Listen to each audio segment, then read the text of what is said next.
Saviez-vous que, selon une certaine croyance populaire, on croisera tous au moins une fois un meurtrier dans notre vie? Il n'existe aucune étude scientifique solide à ce sujet. Et de nombreux facteurs sont de toute façon à prendre en compte, tels que l'endroit où l'on vit, la densité de la population, le niveau de pauvreté, etc. Mais prenez par exemple le très chic quartier de Kew en Angleterre, connu pour ses jardins botaniques royaux, son palais historique et ses maisons cossues. Si vous interrogez ses habitants, ils vous répondront tous la même chose. On n'a jamais entendu parler du moindre meurtre dans cette riche banlieue londonienne. Pourtant, quelqu'un vient tout juste d'ôter la vie d'une jeune habitante du quartier, à qui tout semblait sourire. Et cette fois-ci, l'adage ne ment pas, car sans qu'il ne s'en doute une seule seconde, bon nombre des résidents ont croisé et peut-être même salué l'assassin dans les allées de leur supermarché préféré.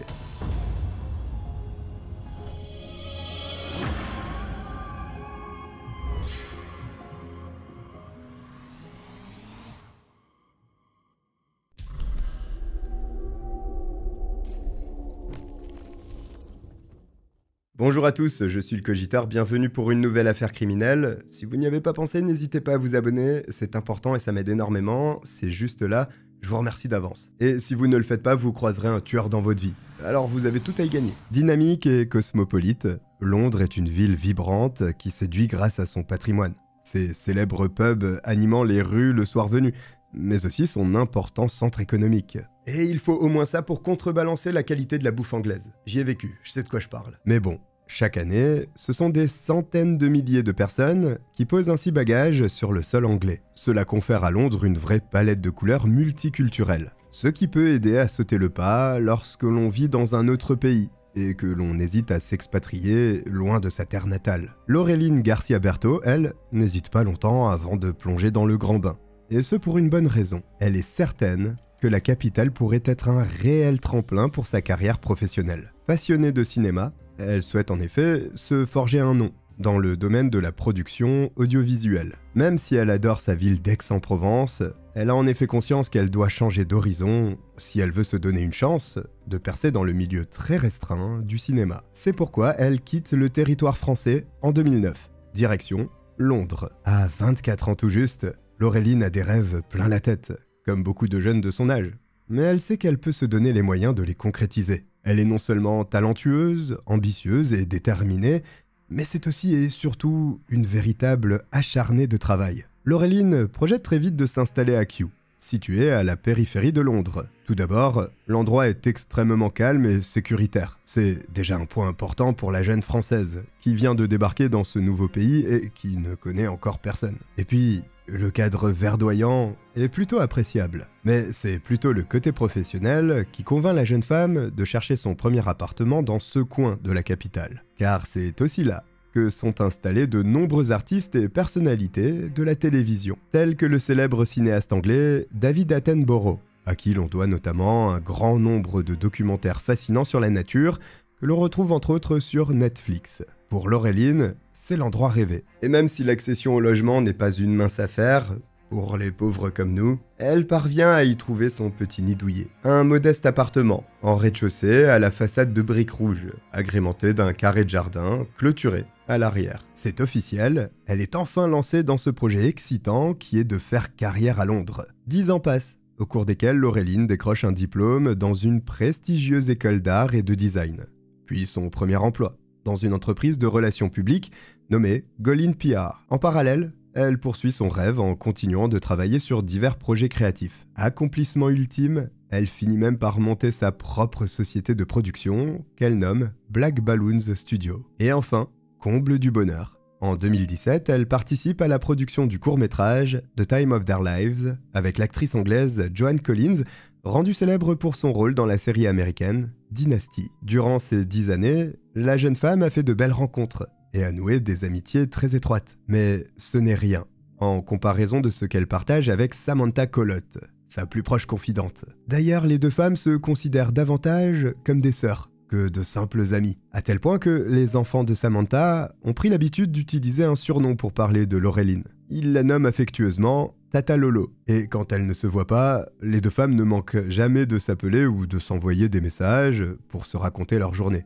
ou discuter de tout et de rien. C'est une amitié des plus solides. Comme beaucoup en rêveraient. Les étoiles semblent parfaitement alignées pour la cinéaste en herbe, dont la personnalité solaire et créative est très appréciée de tous ceux qu'elle côtoie. Alors qu'elle était arrivée, pour ainsi dire, seule en 2009, c'est à présent une jeune femme populaire, entourée de très nombreux amis et qui mène une vie des plus palpitantes. De toute façon, Laureline n'a jamais vraiment l'occasion de s'ennuyer. Cette amoureuse des animaux a tôt fait d'adopter 2 chiens peu après son arrivée en Angleterre, un husky, prénommé Hayley, et un rottweiler, du nom de Blake. Ces deux-là sont chouchoutés au possible par la trentenaire, qui les considère ni plus ni moins comme ses enfants, et qui trouve finalement son vrai bonheur dans les longues promenades qu'elle leur accorde après chaque journée de travail. Par-dessus tout, elle met un point d'honneur à rester proche de sa famille restée à Aix-en-Provence. Voilà maintenant des années qu'elle a quitté sa région natale. Mais Laureline ne passe pas une seule journée sans discuter avec sa mère, que ce soit en l'appelant ou en communiquant par texto. C'est une règle d'or, à laquelle elle ne déroge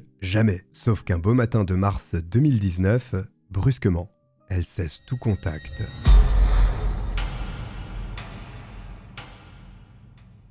Le dimanche 3 mars, Laureline n'appelle ni sa mère, ni qui que ce soit d'autre, pas même sa meilleure amie Samantha. Pourtant, d'ordinaire, les 2 femmes passent leur temps au téléphone. Même si ses proches remarquent ce comportement inhabituel, ils ne s'alarment pas immédiatement, car d'une manière exceptionnelle et pour tout un tas de raisons, Laureline aurait pu être complètement débordée ce jour-là, au point de ne pas avoir une minute pour mettre le nez dans son téléphone.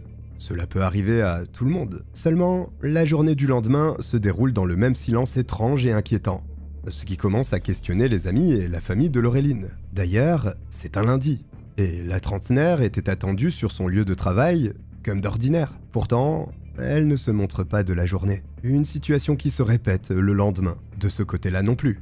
On n'a pas la moindre explication quant à cette absence soudaine, qui ne ressemble pas du tout à Laureline. Mais alors que l'angoisse commence à monter d'un cran, tant du côté anglais que français, la jeune femme réapparaît, sans crier gare. Enfin, pas en chair et en os, mais par le biais de son téléphone portable. La jeune femme recommence en effet à envoyer des textos à ses proches. Des messages qui peuvent paraître anodins au premier abord, mais qui font tout de suite tiquer ceux qui la connaissent bien. Dans l'un d'eux, envoyé à sa meilleure amie Samantha, elle raconte qu'elle va bientôt se rendre à Oxford pour une après-midi shopping. Le souci, c'est que Samantha, qui côtoie Laureline de près depuis de nombreuses années maintenant, sait très bien qu'elle fait tous ses achats uniquement en ligne, depuis son PC. Et que dire de cette annonce, sortie de nulle part au sujet de plusieurs opérations de chirurgie esthétique que la jeune femme aurait particulièrement hâte de subir. De toute sa vie, elle n'a jamais fait mention d'un tel souhait ni exprimé un quelconque mal-être au sujet de son physique, même pas à celle à qui elle confiait le moindre de ses secrets. Plus étrange encore, dans ses messages adressés à sa mère, elle s'exprime d'une façon maladroite, en commettant des fautes de langue assez grossières. Des fautes que l'on pourrait tout à fait attribuer à un mauvais logiciel de traduction. Malheureusement, les parents de Laureline ne peuvent pas faire grand-chose depuis la France pour comprendre ce qu'il se passe avec leur fille. Par contre, ce n'est pas le cas des amis de la jeune femme, qui vivent près de chez elle, à Londres. L'une d'elles décide justement d'aller voir par elle-même ce qu'il en est, en se rendant directement à l'appartement. Sur place, elle constate que la trentenaire ne semble pas être chez elle. La porte est fermée à clé, aucune vitre n'est brisée, la serrure n'est pas fracturée et tout semble calme. L'amie de Laureline est tout de même troublée par un point en particulier. Hayley et Blake, ces 2 chiens adorés, sont enfermés à l'intérieur, seuls. Un détail qui a son importance, puisque leur maîtresse ne se serait jamais absentée pendant 3 jours, en laissant derrière elle ce qu'elle considère comme ses bébés. Ce mardi 5 mars, la disparition de la jeune Française est donc officiellement signalée à Scotland Yard, la police métropolitaine de Londres. Mais des signalements de disparition, ces derniers en enregistrent malheureusement tous les jours. Et les effectifs ainsi que les ressources n'étant pas inépuisables, ils se voient obligés de les trier par ordre de priorité, pour traiter d'abord celles qui sont les plus à risque. Si l'on veut en faire un très court résumé, la personne disparue est classée à risque faible, moyen ou élevé, selon plusieurs critères. Par exemple, quelqu'un qui aurait l'habitude de s'absenter régulièrement, sans forcément prévenir ses proches, serait plus susceptible de faire partie de la première catégorie. Au contraire, s'il s'avère que cette disparition subite est à l'inverse du caractère de la personne recherchée et diffère de son comportement habituel, il y a des chances que les policiers la traitent comme une affaire à haut risque, donc prioritaire. Ce qui est justement le cas de Laureline. Comme le veut la procédure, les policiers commencent donc par se rendre au domicile de la jeune femme, afin d'établir un premier constat sur place. La première chose qu'ils remarquent effectivement, c'est que les chiens de la jeune femme aboient dans l'appartement à leur approche, et qu'ils semblent être totalement seuls. Simplement, ils doivent s'assurer que Laureline n'est pas blessée quelque part chez elle, ce qui l'empêcherait de se manifester. Dans ce cas, l'urgence de la situation les autorise à fracturer la porte pour pénétrer à l'intérieur du domicile. Les chiens, Blake et Hayley, ne leur font pas un mauvais accueil. En réalité, ils semblent plutôt heureux d'avoir enfin de la visite. Et pour cause, ils semblent livrés à eux-mêmes depuis plusieurs jours. Malgré la fouille minutieuse de toutes les pièces de la maison, Laureline reste introuvable. Par contre, l'état de l'appartement laisse penser qu'elle s'apprêtait à déménager. Il y a des cartons un peu partout, la plupart déjà fermés à l'aide de rubans adhésifs, et la majorité des affaires appartenant à la jeune femme sont emballées, visiblement prêtes à être chargées dans un camion ou une voiture. La scène semble étrangement figée dans le temps, comme si la trentenaire était sur le point de quitter son logement et que quelque chose ou quelqu'un l'en avait subitement empêché. Mais quoi ou qui ? C'est toute la question. Les enquêteurs ratissent large pour se donner le plus de chances possible de retrouver Laureline et commencent à interroger tous les habitants du quartier de Kew à propos de la jeune femme. C'est alors qu'une voisine se manifeste. Elle signale à la police qu'elle aurait aperçu la Française discuter avec un homme dans le jardin situé à l'arrière de son appartement le samedi 2 mars. Et cela tombe bien, car il s'agit justement du dernier jour où elle a été vue en vie. Ce nouvel élément en leur possession, les agents de Scotland Yard se rendent une nouvelle fois à l'appartement. Sauf que cette fois-ci, ils visent une zone en particulier, le jardin. C'est fou, comme dans les histoires criminelles, des objets ou des lieux anodins peuvent donner froid dans le dos. Vous le savez mieux que quiconque, le jardin ou la javel, c'est mauvais signe en général. Pour les policiers, il importe peu si la nuit est déjà tombée depuis longtemps sur le paisible quartier de Kew. C'est à l'aide de leur lampe torche qu'ils ratissent la zone, balayant chaque brin d'herbe à la recherche du moindre indice. Le jardin n'est ni en mauvais état, ni souillé. Au contraire, il est joliment fleuri, et hormis quelques outils de jardinage, appuyés contre la barrière comme une bêche et un sac de compost, tout a l'air parfaitement entretenu et à sa place. Ah bon bah ça va alors. Mais lorsque l'une des agents dirige le faisceau de sa lampe sur le parterre de fleurs situé sur la gauche, elle remarque la présence d'un tas de terre juste à côté, qui a l'air d'avoir été fraîchement retournée. Bon ben, ça va peut-être pas en fait. Intriguée, elle braque un peu plus sa lampe sur cette section de terre et se rapproche, fouillant la motte du bout de la semelle. Des petits cailloux, du compost noir et humide. Manifestement, c'est tout ce que l'on peut espérer trouver par ici, jusqu'à ce qu'un pied humain apparaisse. Après avoir creusé quelques minutes à peine, les agents dévoilent le cadavre d'une femme nue, les mains ligotées dans le dos avec du ruban adhésif gris, et la tête couverte d'un sac plastique, grossièrement enterré sous quelques centimètres de terre. Le sentiment d'horreur est palpable parmi les policiers de Scotland Yard, qui ne s'attendaient certainement pas à une telle découverte, et qui font forcément le lien avec la cinéaste française qu'ils recherchaient. Il pourrait évidemment s'agir de Laureline, et c'est ce que tout le monde craint. Mais tant que le corps n'aura pas été formellement identifié par le médecin légiste, il est hors de question de se risquer à affirmer quoi que ce soit. En tout cas, c'est à présent une enquête pour meurtre qu'il va falloir résoudre. Car une chose est certaine dans cette histoire, cette jeune femme ne s'est pas enterrée toute seule. Oui, j'ai tiré cette conclusion tout seul comme un grand. Les effectifs de police se déploient en nombre autour du domicile de Laureline. Les accès sont bouclés, et tandis que le cadavre est extrait de sa tombe de fortune, le jardin est balisé, afin de s'assurer que personne ne vienne souiller le lieu et, potentiellement, la scène de crime. De son côté, arrivé à la morgue, le cadavre est examiné sans délai par un médecin légiste assisté d'un anthropologiste. Et dès les premières minutes, la cause du décès apparaît sans le moindre doute, car du fil électrique est encore enroulé autour de la nuque de la victime. Les marques de compression laissées sur sa peau confirment elles aussi le fait que la jeune femme est morte étranglée. De plus, le cou a été compressé si fort que l'os hyoïde, qui se trouve entre le larynx et la base de la langue, a été brisé, ce qui donne une idée de la brutalité du meurtre. À Kew, bien sûr, la nouvelle se répand comme une traînée de poudre, et ce, avant même que l'identité de la victime ne soit connue. Un meurtre dans cette petite rue calme et si agréable où tout le monde se connaît, c'est du jamais vu, et cela a l'effet d'un véritable cataclysme sur la population, qui ne se sent désormais plus en sécurité. Personne ne comprend comment une telle chose a pu se produire si près de chez eux. Et pourtant, cela a bien eu lieu. Pire encore, la jeune femme n'était pas une inconnue, car le verdict vient de tomber. Le cadavre retrouvé enfoui sous terre est bien celui de Laureline, la cinéaste française qui s'était fait une place dans le cœur des Londoniens. La terrible nouvelle est communiquée à la famille ainsi qu'aux amis de Laureline, qui voient leur pire cauchemar prendre forme, et doivent à présent faire face à une perte incommensurable. Leurs derniers espoirs viennent de s'effondrer. Mais l'enquête, elle, ne fait que commencer, et elle réserve des surprises.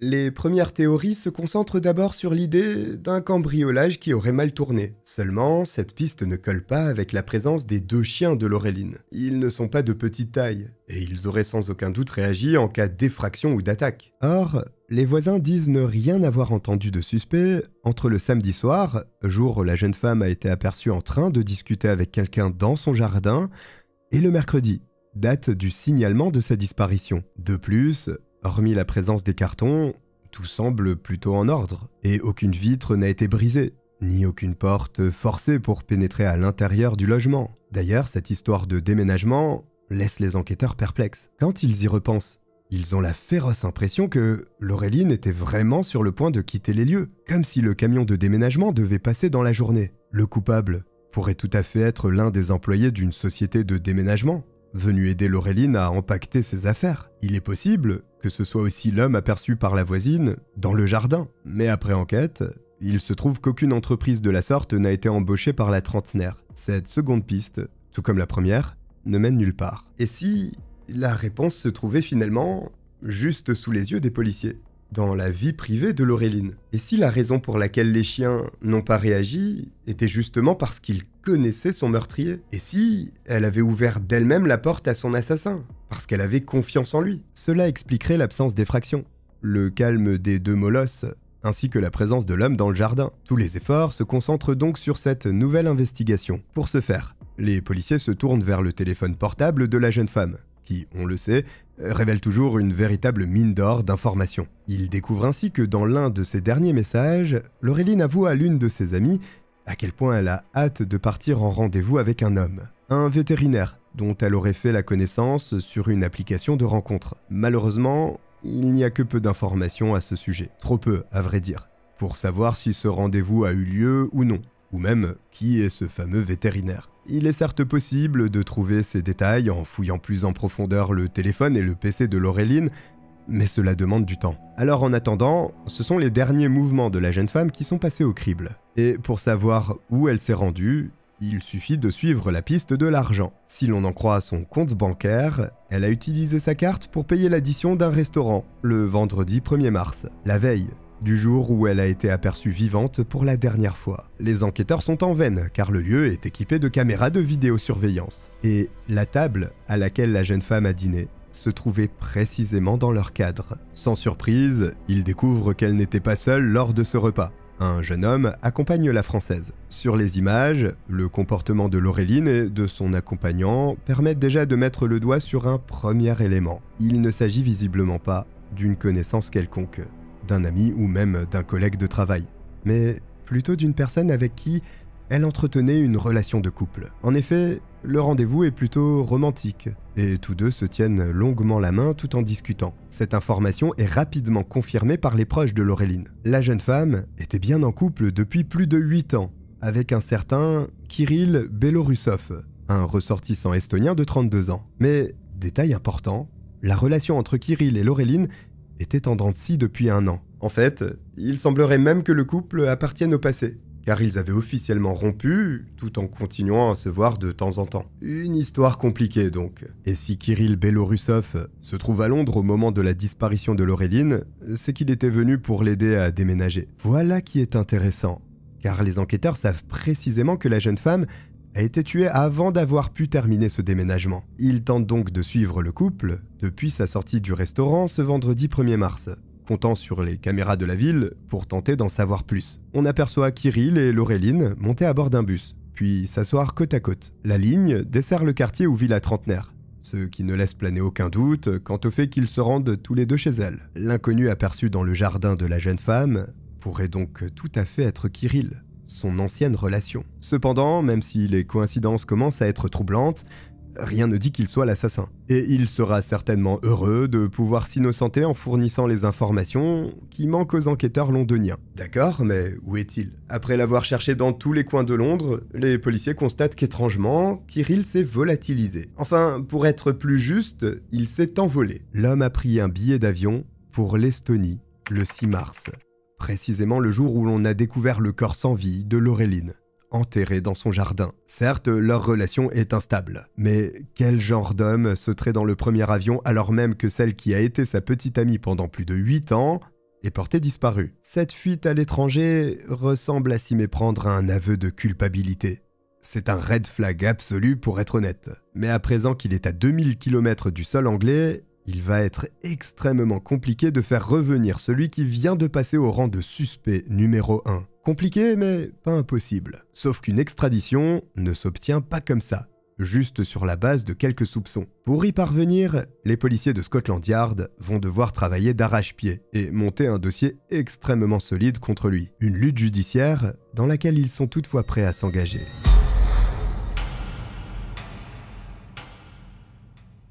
Alors que leur principal suspect s'est réfugié en Estonie, les enquêteurs réussissent à prendre contact avec lui par téléphone. Interrogé à propos du meurtre de Laureline, Kirill prétend qu'il n'est au courant de rien et qu'elle était en vie la dernière fois qu'il l'a vue. Il précise qu'il était venu l'aider à déménager, ce que la police a effectivement déjà entendu de la part des proches de la Française. Sauf que Laureline n'a jamais quitté son appartement de Kew. Il s'est donc passé quelque chose pour que le déménagement soit interrompu aussi brutalement.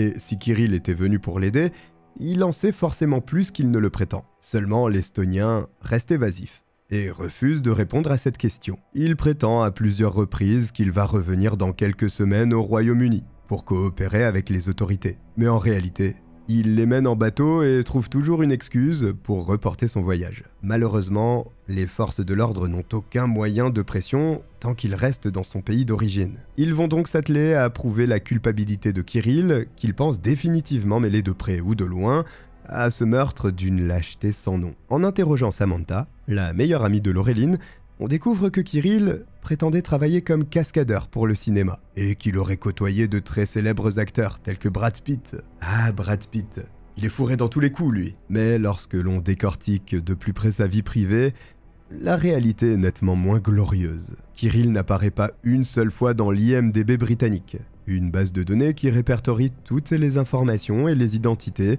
des personnes ayant travaillé sur des films, séries ou autres. Le constat est le même à Hollywood, qui ne connaît aucun Kirill Belorussov, que ce soit de près ou de loin. Et pour cause, au lieu de fréquenter les grands noms du 7e art, le ressortissant estonien travaillait en fait dans plusieurs bars et boîtes de nuit de Londres, parfois en tant qu'agent de sécurité, et d'autres fois dans un costume de serveur. Une double vie qu'il avait cachée à Laureline, préférant se vanter auprès d'elle en s'inventant une histoire nettement plus susceptible de la séduire. Une jeune femme et ancienne collègue de Kirill est interrogée au sujet du suspect. Elle témoigne de sa sympathie envers celui que tout le monde trouvait toujours très jovial, à l'écoute et attentionné. À l'époque, touchée par sa gentillesse, la collègue de Kirill commence à se lier d'amitié avec lui. Leur relation évoluant, il commence même à se confier à elle, expliquant qu'il est encore très amoureux de son ex-petite amie, une certaine Laureline, et que, s'ils ne sont plus ensemble, c'est uniquement parce qu'elle l'aurait trompé. Mais ce n'est pas tout. Kirill confie aussi à sa nouvelle amie qu'il est atteint d'un cancer du pancréas,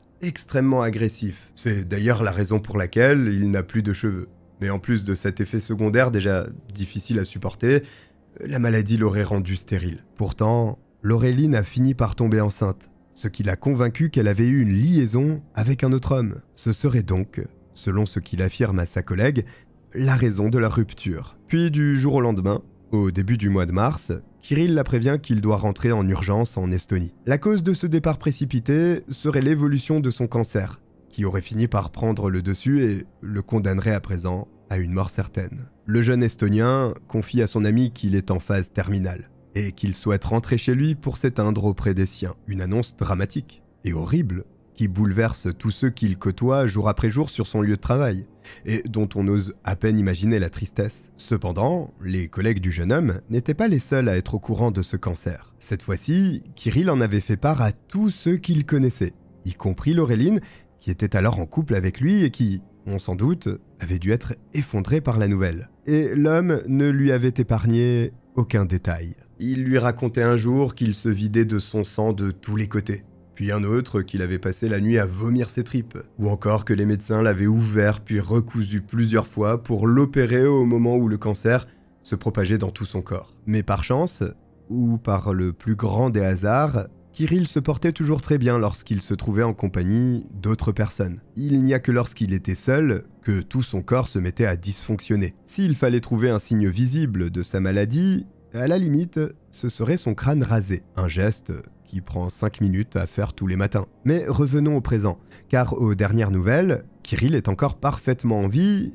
alors qu'il se disait à l'article de la mort avant de se rendre à l'aéroport. En creusant davantage, la vérité finit enfin par éclater. En fait, à chaque fois qu'il prétend devoir s'absenter et se rendre en Russie pour se faire soigner, Kirill rejoint une autre petite amie chez qui il passe plusieurs jours. Laureline, qui croyait sincèrement à son mauvais état de santé, ne se doutait pas une seule seconde que l'homme à qui elle vouait toute sa confiance puisse faire preuve d'autant de bassesse en s'inventant un cancer qui n'existe pas, allant même jusqu'à se raser la tête pour se donner plus de crédibilité. D'autant qu'avec son autre petit ami, c'est exactement le même discours. Kirill est gravement malade et doit s'absenter pour aller se faire soigner. Mais évidemment, il atterrit chez Laureline, à qui il ment de plus belle. Un cercle vicieux sans fin et tout bonnement écœurant. Derrière tous ces mensonges, il devient à présent évident que le suspect a simplement et lâchement pris la fuite après avoir tué Laureline. Mais que s'est-il passé précisément ce week-end du 3 mars,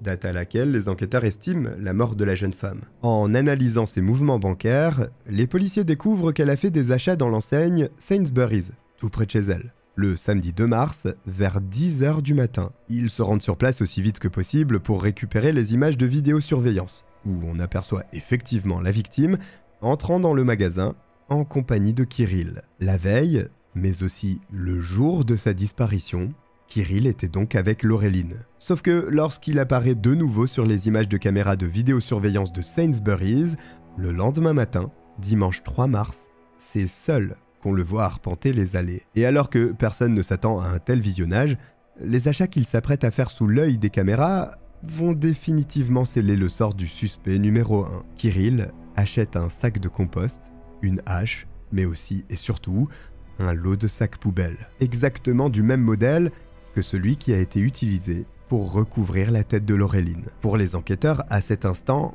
leur suspect vient d'assassiner la jeune cinéaste et vient faire les commissions qui lui serviront à cacher le corps, ni plus, ni moins. Les jours suivants, Kirill, qui ne maîtrise pas l'anglais et encore moins le français, utilise un logiciel de traduction pour envoyer des messages à la famille de Laureline, espérant ainsi brouiller les pistes. Elle est pourtant déjà morte et enterrée. Concernant les chiens, s'ils n'ont pas attaqué le tueur, c'est bien parce qu'ils le connaissaient depuis plusieurs années, comme le pressentaient les policiers dès le début de l'affaire. Mais la preuve, qui est sans aucun doute la plus accablante, arrive un peu plus tard, et elle est découverte sur le cadavre même de Laureline. Plus précisément, sur le ruban adhésif qui a servi à lui nouer les poignets dans le dos, car des traces ADN ont pu être prélevées sur cet élément, et il s'agit de celui de Kirill Belorussov.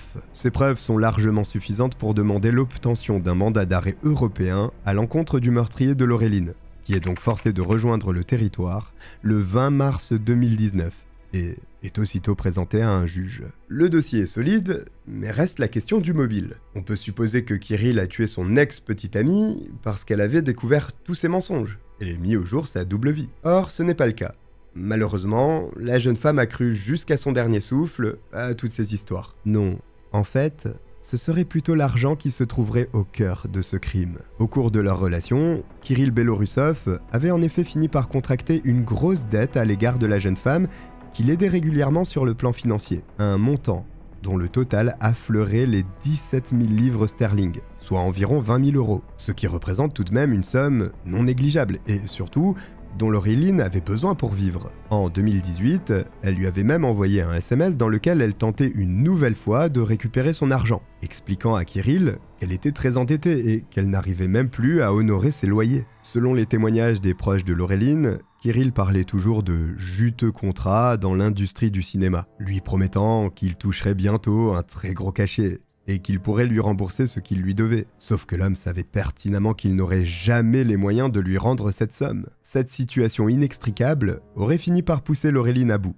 la conduisant à rompre définitivement avec Kirill. Elle était prête à passer à autre chose sur le plan sentimental, et s'était même inscrite sur plusieurs sites de rencontres pour cela. Kirill n'aurait bientôt plus accès à cette source de revenus qu'était Laureline, et son orgueil ne supportait pas non plus qu'elle réussisse à l'oublier une bonne fois pour toutes. En mars 2019, peu de temps avant sa mort, Laureline supplie une nouvelle fois Kirill de lui rendre son argent, car elle n'est plus en mesure de payer son loyer. Au lieu de cela, ce dernier lui apprend qu'il lui a trouvé un nouvel appartement, où elle pourra s'installer. C'est pour cette raison que Laureline, sans autre solution, commence à faire ses cartons. Mais le samedi, jour du déménagement, elle n'a toujours aucune idée de l'endroit où elle est censée poser ses valises. Présent avec elle à son domicile, Kirill lui indique juste que l'adresse se situe à Londres et qu'il a engagé une entreprise de déménagement. Seulement voilà, aucune entreprise n'a été contactée par son ex-petite amie, qui vient seulement d'inventer un mensonge de plus. Le jour avançant, Laureline commence sérieusement à paniquer. Aucun camion de déménagement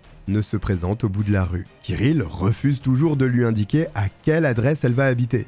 Et elle est pourtant là, au milieu de ses cartons, dans une attente et une angoisse indéfinissables. C'est à ce moment, certainement au cours d'une dispute, qu'il se saisit du câble électrique, d'une lampe, et étrangle Laureline à mort. Comble de l'horreur, plusieurs heures plus tard, tandis que le cadavre de Laureline gît sur le sol à côté de lui, Kirill Belorussov allume la télévision et s'installe devant un film X. Un détail des plus glauques prouvés par l'enquête. Le lendemain matin, il se rend dans un magasin de la ville pour acheter les articles dont il a besoin pour enterrer le corps de la jeune femme. Puis plus tard, il commence à envoyer des messages à sa famille, à Aix-en-Provence, pour les rassurer et gagner un peu de temps. Les charges qui pèsent contre Kirill Belorussov sont déjà extrêmement lourdes. Mais lors de son procès, il se paie le luxe d'aggraver un peu plus son cas, notamment en faisant preuve d'une extrême arrogance et en parlant de Laureline avec un tel manque de dignité qu'il horrifie la salle d'audience.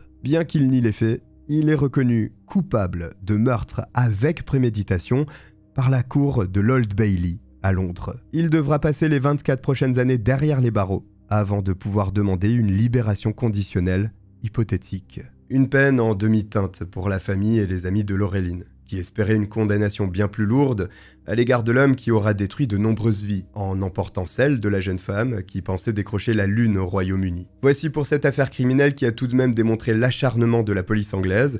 Si vous êtes arrivé jusqu'au bout, écrivez Estonie en commentaire. Si vous avez oublié de vous abonner, n'hésitez pas à le faire, c'est juste là, et à liker la vidéo. Je vous remercie de m'avoir regardé, je vous dis à très vite. Bye.